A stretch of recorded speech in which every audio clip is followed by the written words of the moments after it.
Hello বন্ধুরা, HD লাইফে তোমাদের সবাইকে স্বাগত জানিয়ে শুরু করছি আরও একটা নতুন ব্লগ।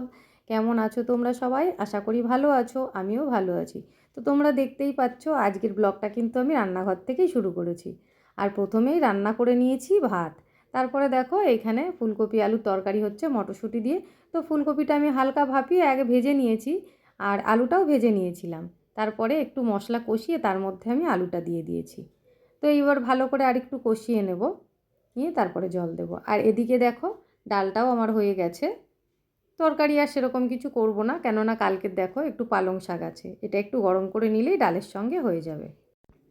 তো দেখো বন্ধুরা, এই দিকে আলুটাও ভালো মতন কষানো হয়ে গেছে। মটরশুঁটিটা আমি আলুর সঙ্গেই দিয়ে দিয়েছিলাম।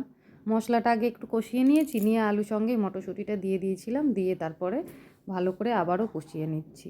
তো দেখো কষাটা ভালো মতন হয়ে গেছে। এবার এর মধ্যে ভেজে রাখা ফুলকপিগুলো আমি দিয়ে দেবো। তো এবার আর একটু কষিয়ে নেব ভালো করে। এই কপিটা হয়ে গেলেই আমার হয়ে যায়।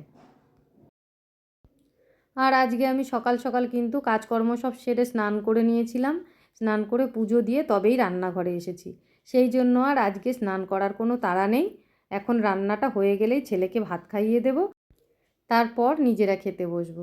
তো চলো বন্ধুরা, এদিকে এটাতে আমি জল দিয়ে দেবো, দিয়ে এইটা ফুটতে ফুটতে আমি ছাদে গিয়ে জামা কাপড়গুলো মেলে চলে আসবো। তো বন্ধুরা, আজও একটু তাড়াহুড়ো করছি, কেননা আজকেও আবার একটু বেরোতে হতে পারে। তো জামা কাপড় কটা মেলে এসে ততক্ষণ এদিকে তরকারিটা হয়ে যাবে, আর গ্যাস ট্যাস পরিষ্কার করে নেব। তারপরে তোমাদের দাদাভাইকে খেতে দিয়ে আমিও খাওয়া দাওয়া সেরে নেব। তারপর তো আবার রেডি হতে হবে। তো চলো এদিকে হতে থাক এটা, আমি ছাদে গিয়ে জামা কাপড়গুলো মেলে আসি। তো বন্ধুরা দেখো চলে এসেছি ছাদে জামা কাপড় মেলতে। আর এই যে জামা কাপড়গুলো যেগুলো মেলছি তোমরা দেখতে পাচ্ছ, এগুলো কিন্তু আমি 9:30টার জলে স্নান করেছি, সেই সময়ই সব ধোয়া। অথচ দেখো আমার রান্না বান্না হতেই চললো প্রায়, এখন নিচে যাব। ফুলকপি আলু তরকারিটা আমি একদম জোর কমিয়ে দিয়ে গ্যাসের, তারপরে ওপরে এসেছি, গিয়ে এখন তরকারিটা নামাবো। আর এই যে পালং শাকটার কথা তোমাদের বললাম, ওইটা একটু গরম করব, ব্যাস, তাহলেই আমার রান্নাটা হয়ে যায়। সকালবেলাটা না অনেক চাপের মধ্যে থাকি, যত কাজের চাপ যেন এই সকালবেলায়। তো দেখো এদিকে আমি জামা কাপড় মেলতে মেলতে ওদিকে শাশুড়ি চলে এসেছে ছাদে। ওনার মনে হয় স্নান হয়ে গেল, আর আমার স্নান তো সেই সকালবেলাই হয়ে গেছে। তো যাই হোক বন্ধুরা, জামা কাপড়গুলো তো মেলা হয়ে গেল, তো চলো এবার নিচে যাই। তো দেখো এখানে ফুলকপি আলু তরকারিটা হয়ে গেছে, আমি নামিয়ে নিয়েছি। আর জানো তো, এটা রান্না করতে করতে না আমি ভুলেই গেছিলাম যে এই তরকারিটাতে আমি লবণ দিইনি। ভাগ্যিস একটু দেখে নিয়েছিলাম, তারপরে আবার লবণ দিলাম। আর এদিকে দেখো ভাতটা আমি ঠান্ডা করতে দিয়ে রেখেছিলাম। আগে এসেই ভাতটা ঠান্ডা করতে দিয়ে তারপরে আমি তরকারিটা নামালাম।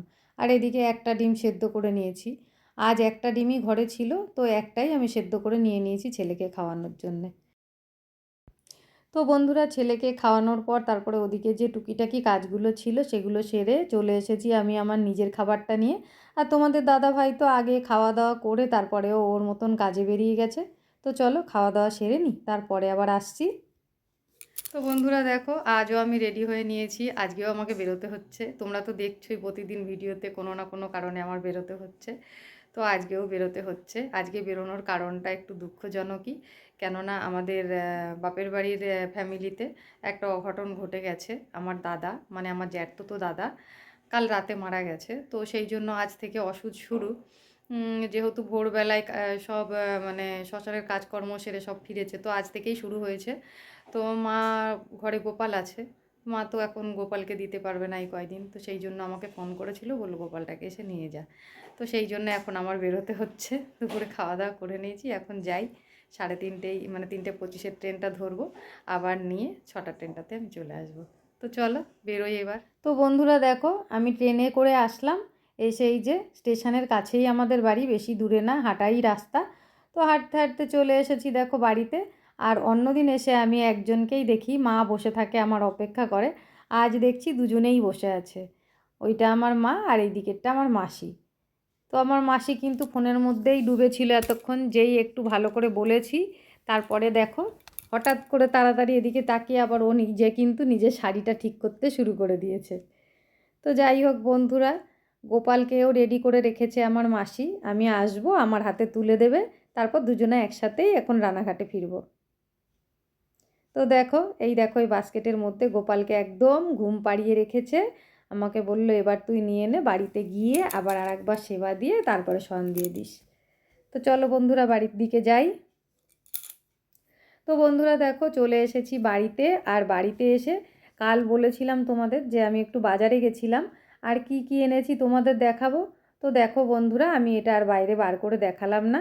এটা একটা 2-3 মাসের বাচ্চার জামা। তো জানো তো, ও হয়েছে সেই দুর্গাপুজোর আগে। তো 2-3 মাস বয়স মনে হয় হয়ে গেল। প্রত্যেক দিন ভাবি যাব, তো যাওয়া আর হয়ে উঠছিল না। তারপরে কি বলো তো, ছোট্ট বাচ্চা তো, খালি হাতে না কেমন লাগে। সেই বাচ্চাটাকে দেখবো আমি প্রথমবার, খালি হাতে যেতে ভালো লাগে বলো? তা আমার সত্যি কথা বলতে, আমাদের ব্রিজের ওই পারে তো বাজার, আমি বেরোতেই পাচ্ছিলাম না। আর এই দিকে দেখো কয়েকটা ক্লিপ নিয়ে নিয়েছি আমি, কেননা ক্লিপগুলো সব ভেঙে গেছে। আর সেই জন্য এখানে দেখো 3টে বড় ক্লিপ আছে আর 3টে ছোট ক্লিপ আছে। তো এইগুলো কিনে নিয়ে তারপর আমি কালকে বাড়ি ফিরেছিলাম। যেহেতু অনেকটা সময় লেগেছে তাই তোমাদের সঙ্গে আর কথা হয়নি। তো চলো এবার যাই। তো বন্ধুরা দেখো বেরিয়ে পড়েছি। আর বেরিয়ে পড়ে প্রায় পিসিদের বাড়ির সামনাসামনি রাস্তাতেই আমি আছি। আর এই জায়গাটাই দেখো কি সুন্দর করে সাজানো থাকে। আমি যখনই এখান দিয়ে যাই আসি, মায়ের মন্দিরের এটা পেছন সাইড। আজ আবার দেখলাম সাইডে 2টো জবা ফুল গাছও লাগিয়েছে, খুব ভালো লাগলো। দেখো বন্ধুরা চলে এসেছি ননদের ছেলেকে দেখতে। ওর মা জানো তো আমার কোলে ওকে দিয়েছিল, কিন্তু ও না কোলের থেকে এইরকম নিচে শুয়ে ও বেশি খেলে জানো তো। ওর কোলটা মনে হয় ঠিকঠাক পছন্দ হয় না। তো যাই হোক বন্ধুরা দেখো, ও কিন্তু ওর মাসির সাথে খুব কথা বলছে। লাড্ডু, লাড্ডু কই? এটা আমার লাড্ডু। লাড্ডু দাও, একটু লাড্ডু দাও। এটা কি, এটা কি, এটা কি? হাতটা কই, ভেতরে কি গেছে? হ্যাঁ দিদি, হ্যাঁ হাত ভেতরে। লাড্ডু হাতটা কই? লাড্ডু ডার্লিং কই? ডার্লিং কই? ডার্লিং পাখা ডার্লিং কই?